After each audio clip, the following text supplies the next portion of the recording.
Siguro merong ilang sa inyo mga naririnig na chismis na kung sino-sinong kapitbahay o siguro dito sa social media na ang cellphones ay mayroong radiation at ito ay nakaka-cancer daw.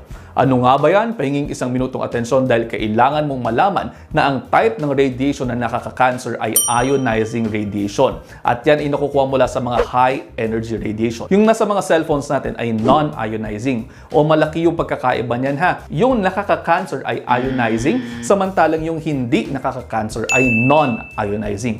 Again, yung nasa cellphones ninyo ay non-ionizing. Pero hindi naman ibig sabihin ay wala ng risk na dulot ang mga cellphones ninyo. Paalaala lamang sa inyo na hindi man nakaka-cancer ang mga yan kung kayo ay matutulog ng nakasaksak yan. Kaunting ingat lamang mga kapatid dahil mayroon ng mga kaso na sumabog yan at napahamak ang mga malalapit. Yun lang, nagpapaalala lamang po. I just hope you are 1 minute wiser and safer. See you next time. Ingat!